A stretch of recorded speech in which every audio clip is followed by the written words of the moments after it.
সংগ্রামী বন্ধুগণ, আপনারা শুনেছেন গোটা রাজ্য জুড়ে এক নৈরাজ্য কায়েম হয়েছে। গুন্ডা রাজের উপর রাজ্যটাকে ছেড়ে দেওয়া হয়েছে।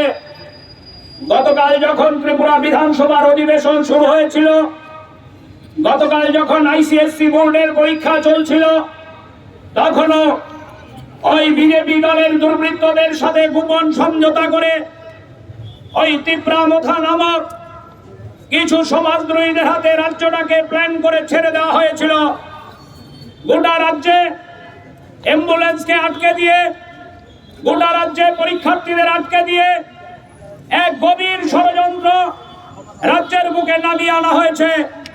ওই আজকে যখন আমাদের সিপিআইএম এর বন্ধুরা সম্পূর্ণ গণতান্ত্রিক উপায়ে সেখানে চেয়ার বিছিয়ে মাইক লাগিয়ে পুলিশের অনুমতি নিয়ে মানুষের জনজীবনের যন্ত্রণা নিয়ে কথা বলছিল, মানুষের পানীয় জলের সমস্যা নিয়ে কথা বলছিল, মানুষের রাস্তাঘাটের দাবি দাওয়া নিয়ে কথা বলছিল, সম্পূর্ণ বিনা প্ররোচনায় বিজেপির পরিচিত দুর্বৃত্তরা রামনগরে যারা বিধায়কের সাথে উঠবস করে, এই দুর্বৃত্তদের নেতৃত্বে আমাদের রাজ্যের সর্বোচ্চ নেতৃত্বদের উপর আক্রমণ নামিয়ে আনা হয়েছে। এই আক্রমণের আমরা তীব্র নিন্দা জানাই, ঘৃণা জানাই। আমাদের নেতারা ওই হাসপাতালে ওই যারা আক্রান্ত হয়েছেন তাদেরকে চিকিৎসা দিচ্ছেন।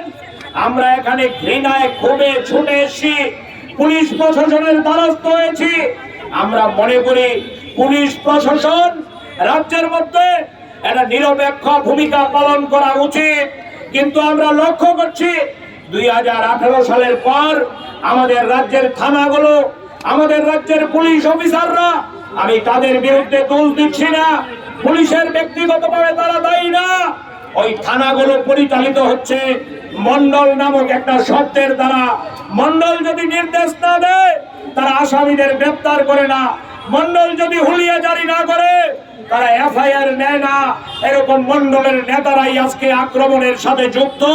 তাই আমাদের বন্ধুরা আজকে যারা ঘৃণায় নিন্দা জানিয়ে, ধিক্কার জানিয়ে এই পশ্চিম থানার সামনে উপস্থিত হয়েছেন, আপনাদের কাছে আমরা আবেদন করতে চাই, না বন্ধু, লাল ঝান্ডা আইন আমরা হাতে তুলে নেই না, লাল ঝান্ডা মানুষের অসুবিধা আমরা সৃষ্টি করি না। আমরা এখানে বিক্ষোভ দেখিয়েছি, নিন্দা জানিয়েছি, ঘৃণা জানাচ্ছি। পুলিশের ঊর্ধ্বতন কর্তৃপক্ষের কাছে আমরা আবেদন করতে চাই, আপনারা জানেন আসামির নামধাম আপনাদের কর্মীদের সামনেই, আপনাদের পুলিশ কর্তাদের সামনেই ওই আমাদের আসামিরা তাদের উপর আক্রমণ করেছে, আপনারা তাদের নাম জানেন না এরকম না। অবিলম্বে 24 ঘন্টার মধ্যে আসামিদের গ্রেফতার করতে হবে। রাজ্যটাকে জঙ্গল রাজের হাতে ছেড়ে দেওয়া চলবে না। আপনারা যারা ঘৃণা জানিয়ে, ধিক্কার জানিয়ে মায়েরা, বোনেরা, বন্ধুরা, গার্জিয়ানরা এখানে এসেছেন, আপনাদের কাছে আবেদন থাকবে, প্রস্তুতি রাখতে হবে, রাজ্যের উপরও আন্দোলন গড়ে তুলতে হবে। আন্দোলন ছাড়া বিজেপিকে শিক্ষা দেওয়া যাবে না, লড়াই ছাড়া বিজেপিকে শিক্ষা দেওয়া যাবে না। ওই যারা স্লোগান দেয় সুশাসন, যারা স্লোগান দেয় সবকা সাথ সবকা বিকাশ, সুশাসনের নামে তারা গোটা রাজ্যের দুঃশাসনে নামিয়ে এনেছে। ওই হেডকোয়ার্টার, পুলিশের হেডকোয়ার্টার যেখানে ডিজি সাহেব বসেন তার থেকে হাঁটা রাস্তায় 10 মিনিটের দূরত্ব, বটতলা ফাঁড়ি থেকে রাজনগর আমি যদি ভুল না করি 5 থেকে 7 মিনিটের দূরত্ব, মুখ্যমন্ত্রীর সরকারি বাসভবন থেকে 10 থেকে 12 মিনিটের দূরত্ব। এই জায়গায় যদি পার্টির জেলা সম্পাদকের উপর আক্রমণ হয়ে যায়, পার্টির রাজ্য কমিটির সদস্যের উপর আক্রমণ হয়ে যায়, রাজনগরের স্থায়ী বাসিন্দাদের উপর আক্রমণ হয়ে যায়, আপনি রাজ্যটাকে কার উপর ছেড়ে দেবেন? আপনি রাজ্যতে কার উপর বিশ্বাস রাখবেন, ভরসা রাখবেন? তাই আপনাদের কাছে আহ্বান করতে চাই, সাধারণ মানুষ যারা আমাদের কথা শুনছেন তাদের কাছে আহ্বান করতে চাই, বন্ধু আর ঘরে থাকা চলবে না। যারা এখনো ঘরে আছেন তাদেরকে ঘর থেকে বেরোতে হবে, যারা রাস্তায় আছেন তাদেরকে মিছিলে সামিল হতে হবে, মিছিলে যারা আছেন তাদেরকে প্রতিবাদে হাত মুষ্টিবদ্ধ করতে হবে।